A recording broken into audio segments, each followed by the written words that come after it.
guys? It's Brando with Brando Sports World here, and today we are doing team number 100 of the top 100 college football teams of the 2023 season.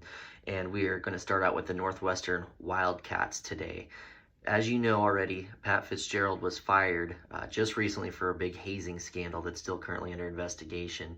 A lot of stuff going on with that, and as you can imagine, a lot of things are shifting for that Northwestern Wildcats football team too, and we're waiting to see if there's more people going to be transferring out of Evanston and looking around in other places just because of all the turmoil that's kind of going on there. But so for that reason, I'm going to start Northwestern out at number 100 of the top 100 teams, just with everything going on. I have their offense ranked at a D plus, just with kind of what's been going on. I don't think that they're going to be doing too much as far as being much of a powerhouse football team. They lose a lot. They lost their offensive tackle, Skoronski, to the NFL, who is obviously an all Big Ten type of lineman. And then I also have their defense set as a B minus. They have usually had pretty good linebackers, and I know they gave up some points last year. And one of the biggest issues they had were turnovers more than anything. And we're just going to kind of settle in and see how they do moving forward with that. But let's get on into it. Last year they did have a 1-11 football record. The one win was against my Nebraska Cornhuskers, so I'm not going to bash on them too much. But just with everything else that's been going on, I don't anticipate a whole bunch of progress based on that alone, and with all the other stuff that's been going on too. So like I said, we'll start out here. 1-11 record last year. First game of the season, September 2nd. It's at Rutgers, Scarlet Knights. I do have that one as a loss for you guys. Greg Schiano is just a better coach than what they have coming in. I know that the Northwestern Wildcats, they have the interim head coach as that defensive coordinator. I can't quite remember his name, but I know he's had some success as coordinators, I think, at the Division II level. I think he was part of a couple national championship teams. But even starting out the season, just with it being an away game and all the turmoil that's going on, I just don't see them winning that. So I do have them losing it. And I do have a couple score predictions too. I had written down that I figured Northwestern would lose that game 20-17. So it will be close, but because of everything that's been going on and it being an away game, I just don't see them winning it. And I think Greg Schiano, like I said, is the better coach as of right now. So September 9th, they're going to be playing a home game against University of Texas El Paso. I don't see the Miners causing too many issues with you guys, and I do think that that would probably be the first win of the season. Obviously, Northwestern isn't the most high-powered offense, if you will, but UTEP's defense is really, really bad, and I have Northwestern winning that game 24-14 going into the second game. So heading into the third game, September 16th game, they're playing at Duke. You can see I'm a big Duke fan, but it's for Duke basketball more than the football team, but I would support the football team too. So anyways, that's great. They're playing an away game at Duke and Durham. I wrote that this was a Northwestern loss. I picked it 28-17. I just think Duke is a little bit more balanced of a team. I think their offense and defense is pretty well balanced, and I think Duke probably be sitting like at a B average for both of them. But I just think that their offense has a little bit more firepower than you guys, and Mike Elko has that program going in the right direction as well. So heading into the fourth week, you guys are 2-1. I have you going up against Minnesota. That's a home game against another Big Ten opponent opening up that conference play. Minnesota, they're going to kind of be a tough team to really gauge. I know they've lost a couple players here and there too, but I just think that PJ Fleck has that program also going in the right direction with everything. I'm not going to keep repeating it, but with everything that's been going on, there's a lot of turmoil there. So I have you guys losing to the Gophers. It is a home game for you guys, but I have you losing 28-10, going 1-3 on the season. So heading into week 5, it's a home game again, unfortunately against the Penn State Nittany Lions. That's not going to do any favors. There's not much that needs to be said there. This is going to be a big loss. I have you guys losing 35-7, which, to be honest, might be a generous score. Penn State's expected to do quite well this year, too, so I have that as a loss. Heading into week 6, you were going up against Howard Bison. Surprised that's even an FBS team, to be honest with you.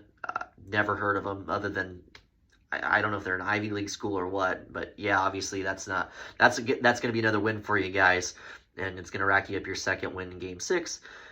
And I have you guys winning that game 38-7. So halfway through the season, I got you guys 2-4, heading to week 7 against Nebraska. It is an away game at Nebraska. Last year was I would like to think it was an anomaly that Northwestern won that game, but Nebraska was not playing well at all last year. They could not get their offensive run game going, and they made way too many mistakes in that big game in Ireland. I'm sure it was a really fun atmosphere, but for the Nebraska fans, taking that loss that far away from home is not a good feeling for sure.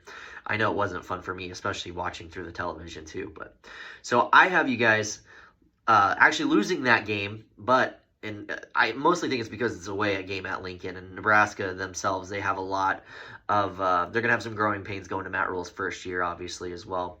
But I think come game or week 7, I think Nebraska's gonna have it together at this point, and they're gonna have a good established direction with what they're trying to do and what he's trying to establish for the culture. And I have you guys losing that game 24-17. Had the game been in Evanston, maybe you'd have a better shot. But again, when Nebraska plays there too, they kind of just raid that stadium full of red. So have you losing it 24-17 going into week 8. It is a home game for you, Maryland Terrapins. Well, Maryland's expected to do actually pretty decent this year. They do play on the east side of the conference, so it's going to make it a little bit more tough, going up against your Ohio State, Michigan, and of course Penn State. But Maryland looks to be well improved. Tagovailoa, once again, is their quarterback. See how he does. I know he makes some turnovers and everything, but he is a dynamic quarterback, and I think he does make the difference for them. And I have you guys losing a somewhat close game 21-10. I just don't think your offense is going to kind of really kick it into high gear enough to overpower them. Heading into the following week, it's a November 4th game against the Iowa Hawkeyes. It is a home game for you guys. Iowa's defense is just still too strong. Nobody knows what in the heck's going on with Iowa's offense, let's be honest. And I know that there's a lot going on with the Ferentz family there, and I'm sure a lot of their fans are not too pleased with Brian. But, yep, I have you guys unfortunately losing that game. They do have a strong defense. They won't have a great offense, but I still think they score 24 points, and I think you guys probably only managed to get 3 points on the Hawkeyes. So 24-3, you take the loss there, moving on to week number 10 against Wisconsin. So game's November 11th, week 10. It's an away game at Wisconsin. Now, granted, Luke Fickell, obviously he hasn't really coached in the Power 5 yet, other than his short term that he did have for Ohio State as the interim head coach at that time.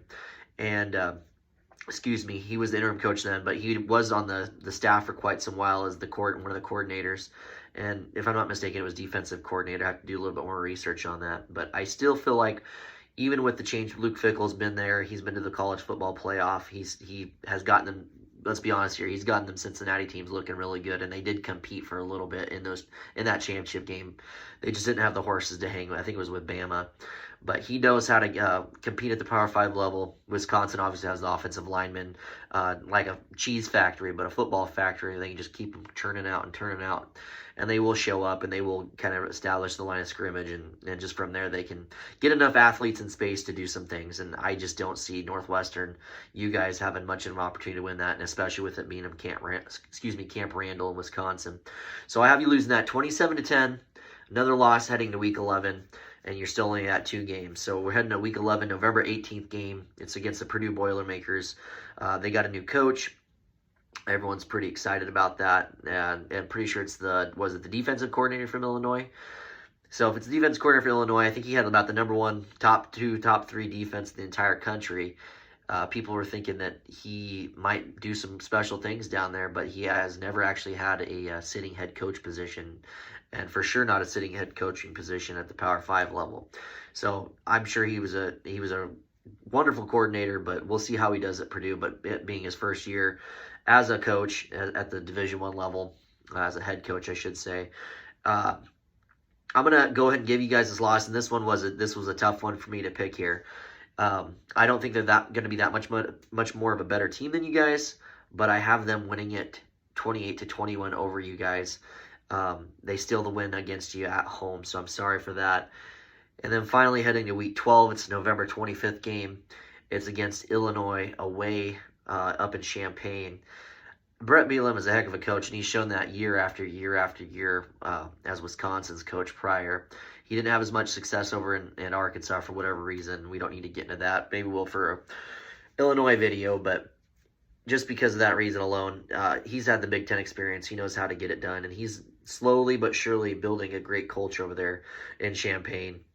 He does lose that defensive coordinator to Purdue, so there might be some small growing pains there, but I still think their offense is strong enough and well established enough. They'll get a decent win over you guys, 28-3. So with that being said, I have you guys losing the game against Illinois, and overall for the whole season, it looks like you're 2 wins and 10 losses. And I know you're saying, Branda, why just 2 wins and 10 losses? Well, there's just way too much going on up in Evanston right now with that dramatic coaching change. I think Coach Fitz was there for 17 years, and everyone thought really highly of him, and I'm sure there still are people that truly do. But at the end of the day, with all that hazing and that scandal that was going on, there's way too many things up in there. There's way too much drama. The players are going to have a hard time kind of blending and meshing, and we'll see. I do know that Northwestern had a good quarterback they transferred in. Oh, where was that? I can't think of where was that? I can't think off the top of my head where he had came from. And they did lose one of their best receivers in Washington. I remember watching him a couple games, and of course in the Nebraska game too. But so they lost him to Virginia. So hopefully with that quarterback coming in, they can change some things up, and if they can get solid line play, I mean, who's to say that I wouldn't rank that defense up from a D+ to maybe a C+ if things really kick into high gear. But it's all going to start from the very beginning, and like I said, an away game against Rutgers, against Greg Schiano. If they can win that game, I have it as a loss. If they can win that game, who knows what could happen. That could totally change their trajectory, maybe even come up to 6 wins and make a bowl game, and then really see what the defensive coordinator that got promoted to interim can do with the program in itself. So I'll be pulling for you guys. I've always liked the little rivalry that Nebraska's had with Northwestern myself. There's always close games, and we remember the Hail Mary. And we've had some tough losses as the Nebraska Cornhuskers up in Evanston and sometimes in Lincoln, which is quite devastating, but it makes for fun. So anyways, guys, Northwestern Wildcats, 2-10, team number 100 of the top 100 college football teams of the 2023 season. I appreciate you guys tuning in. Please like and subscribe, and we'll catch you on the next one. Thank you.